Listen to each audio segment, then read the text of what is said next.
Awolowo and Zik came together at the National Youth Movement. And when there was going to be an election, Zik supported Akinsanya, an Ijebu Yoruba man. And Awolowo supported Ernest Ekodi, an Igbo man. The idea was to create an impression that Zik did not want his own. That's one. After the election, Zik had to resign from the youth movement.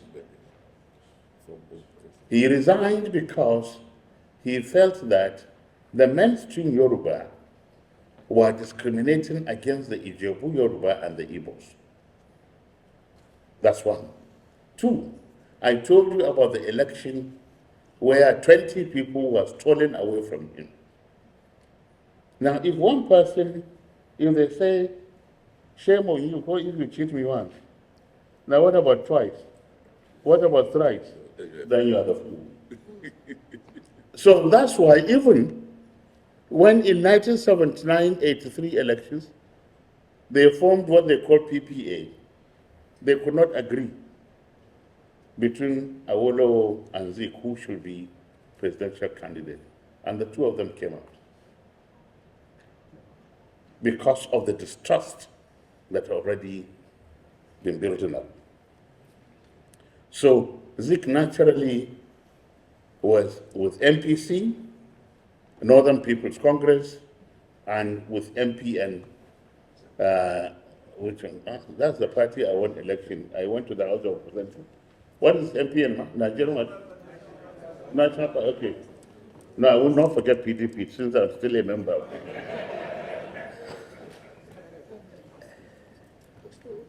So both his experience and the things that he faced really shaped his worldly outlook.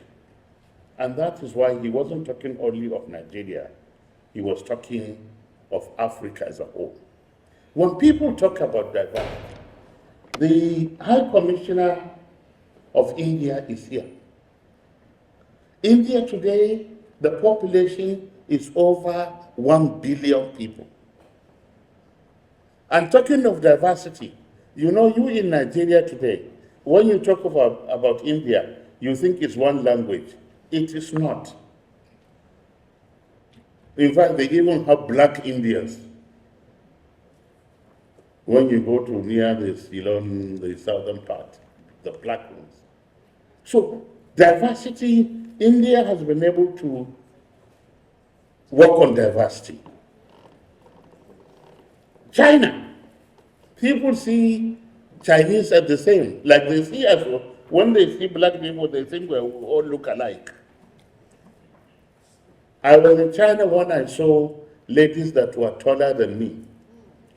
I was going to a disco, I thought I was going to do so much, only for me to discover that there were taller Chinese than me, they were more Western than me, so I just sat there looking at them. So diversity, like I said earlier, should not be an issue. And anybody who you hear talking about it much only wants to cheat you. I have not seen anybody, even though we say royal fathers are blue blood, but believe me, we all have red blood. If you pinch me, I will feel the pain. If I pinch you, you will feel the pain. If you're hungry, you're hungry. If I'm hungry, I'm hungry. So first and foremost, the humanity and the dignity that should go with it. He settled for the ideology of neo-welfarism. What he was thinking in terms of, he was, look, we must get something clear.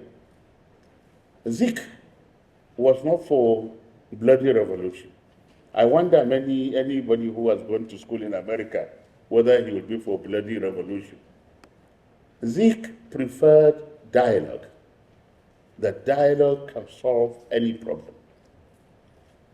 So for him, The welfareism he is thinking of is that the government or the state must provide housing, must provide health, must provide education, and all other things.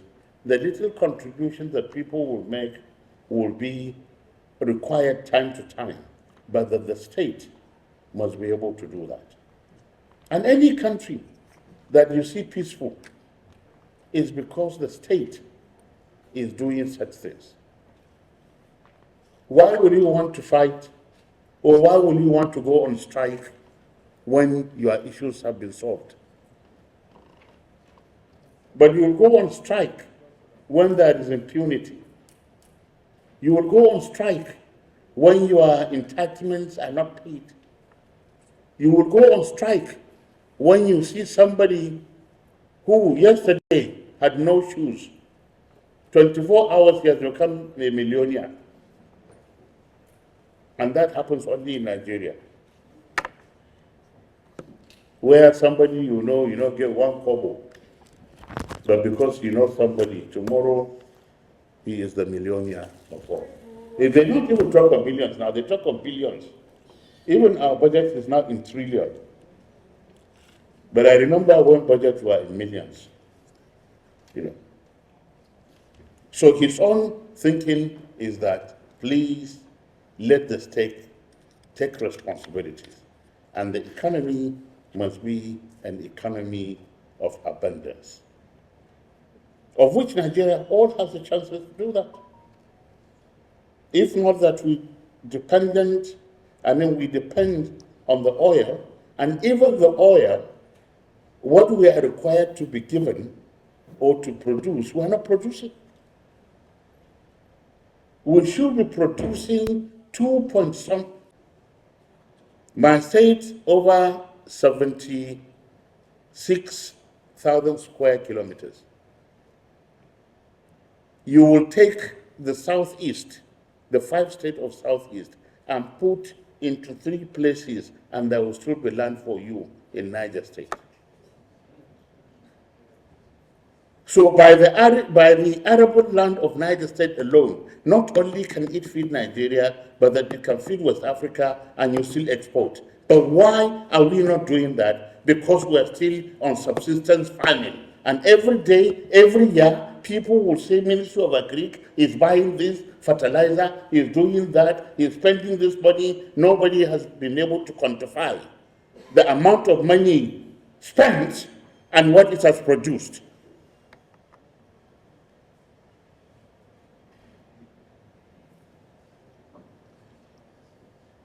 We need to ask the questions. Nigeria alone, look, all the countries that we were importing rice and what have you, they are small countries. What is the size of Taiwan? What is the size of Thailand? Small countries. But because they know what they were doing, when they say they are spending a naira for this, they will get 2 naira for what they are spent for 1 naira for. But here they will tell you we are spending 1 million. The person who is to spend the 1 million may hardly get 10,000 out of it.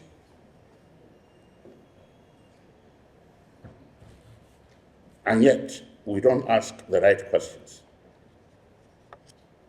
So please, pay attention. Don't give up. Don't give up, because sometimes politics has a way of discouraging people. When you vote and vote and vote, and you know you have voted this way, it has been calculated that you have voted right, only for the announcement to be different.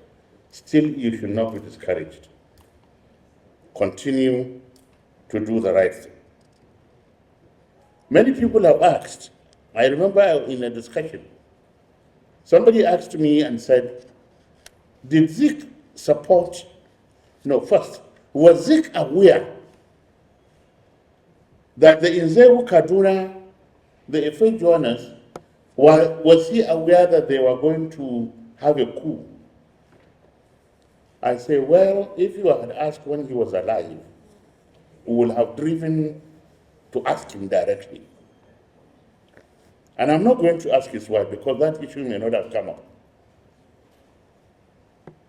But I don't want to believe that he was aware, because as the president of the country at the time, he would have alerted the security agencies and something could have been done. Then somebody said, but he supported Biafra. For those of you who will remember, after the first coup killed only the leaders of Western region and Northern region. Only Equatorial was from the east at that time that was killed. Midwest. Midwest, but let's even assume that it was part of that was killed. Given the impression, and already if you remember, because of the accessibility of education and the nature of the democratic nature of the Igbo land at that time, they accepted education. So they were more in the railways, in the P&Ts, and co. When I was younger and my bald head started coming, somebody said, all those with bald head are very rich people. I said, look at the people in P&T. Look at the people in railway with bald head, they are not rich. You know. They were there, so there was this issue of saying that the Igbo were dominating Nigeria. So already that feeling was coming up. And then this coup. And you remember the counter coup. The counter coup was a reaction to the first coup. At that time, even if Zik had said, I'm for Nigeria, I don't think Nigerians, the federal government of this side would have trusted it. So sometimes circumstances can push you, even if you don't want a thing. Yes, he became an advisor to Odumego Ojukwu, and maybe that's why even the Civil War ended up earlier. The IBMs are here, they know more about such areas. And maybe that's why, because he was an advisor. Yes, he rallied around to get recognition for Biafra. But what will you have done if you are in his position? But then in 1969, before 1970, he realized the hopelessness of that war. And he declared for the federal government and for one Nigeria. That's why I asserted that maybe that's why the Civil War ended up earlier, because he must have advised Ojukwu, I beg leave this country. If not, and you know, he ran to Cote d'Ivoire. So unity in diversity, where there is no equity and inclusivity, there cannot be unity.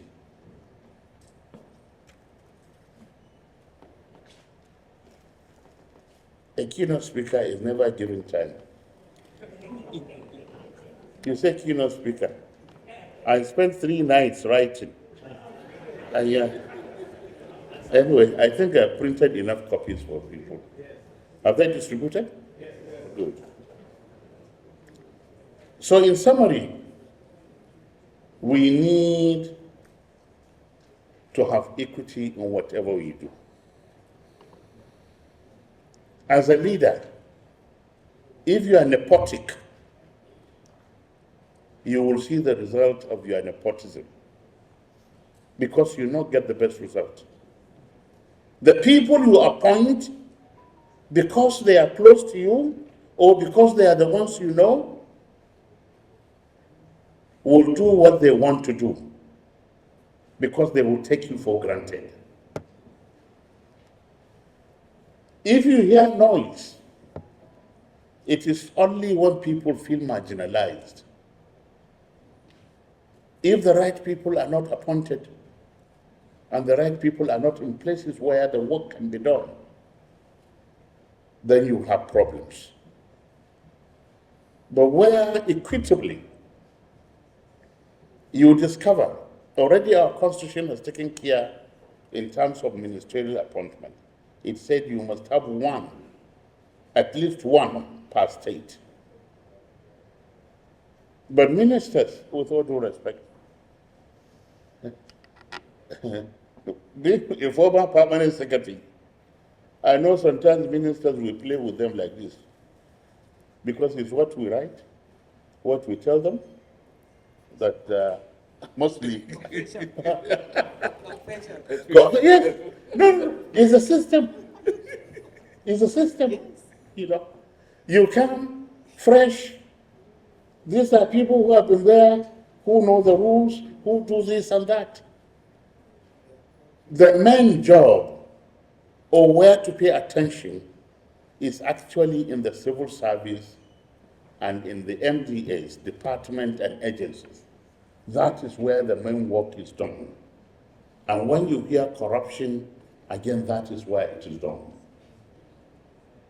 When a minister, for example, says, "Pamsec, I have one problem, please help me with 2 million. The minister will get 2 million. But what will come out from the coffer may be 7 million. The minister will take his tool, the Pamsec will take,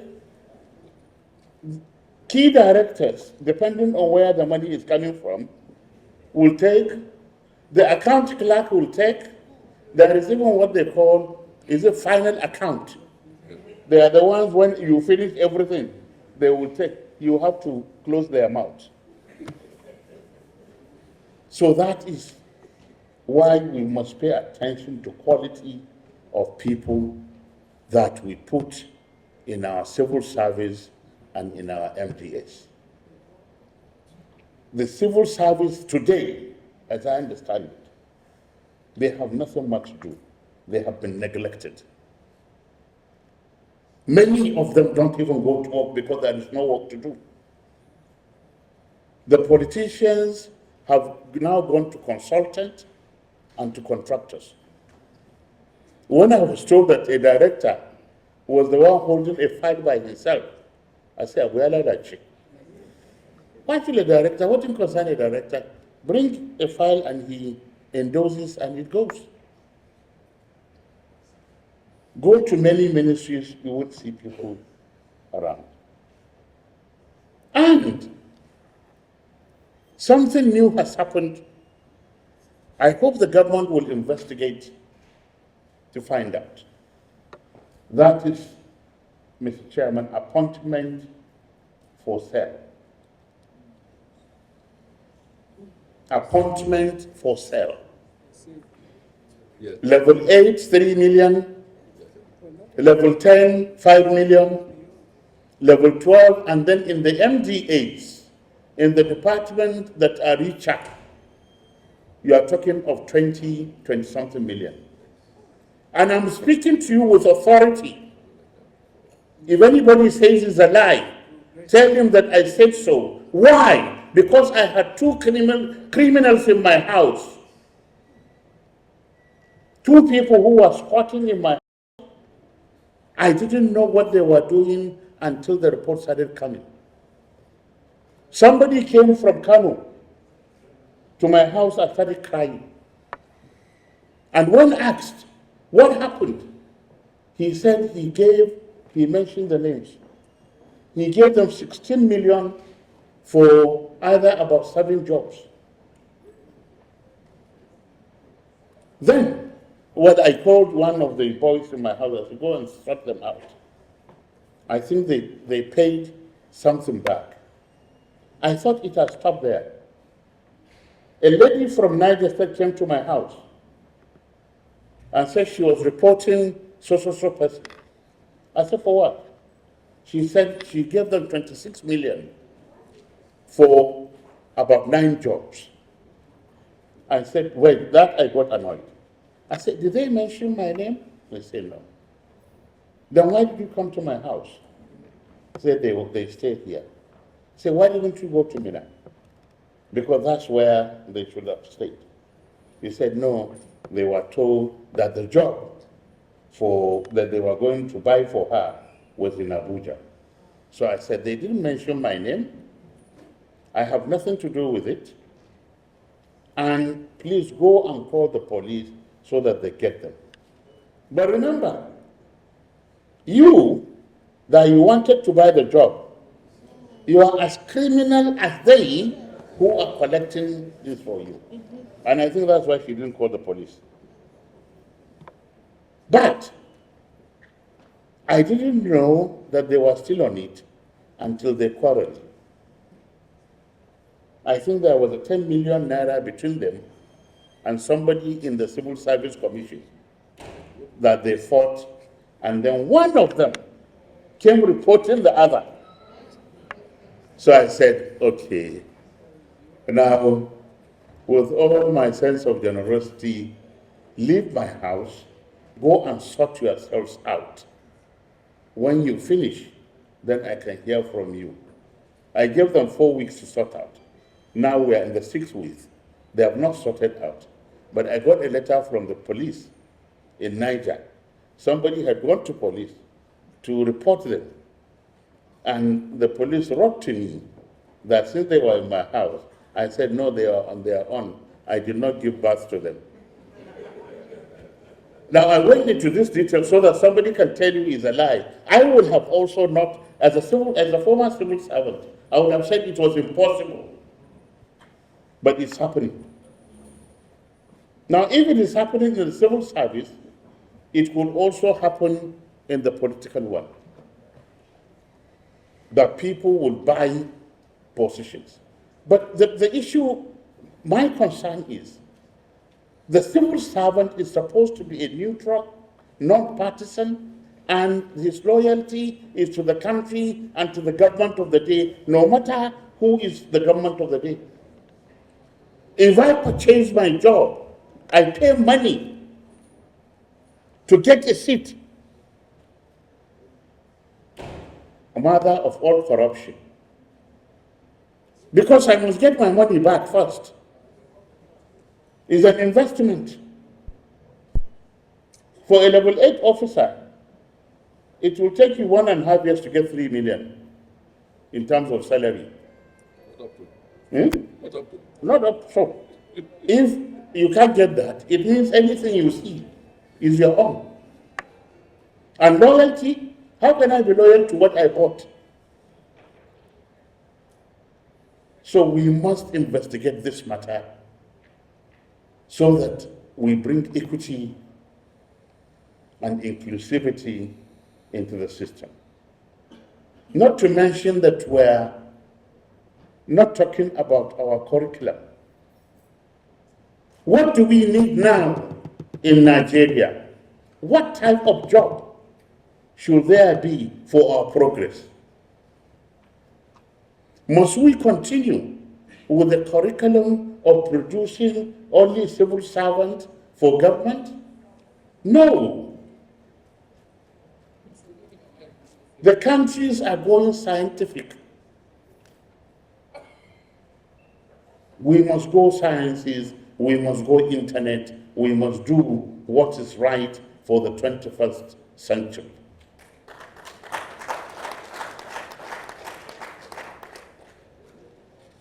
May God forgive and help our heroes. And may God give us more heroes in this country that will remember and be happy. Not the ones that will remember and be sad. There is one leader that for me, between me and him, now only Allah. I thank you very much.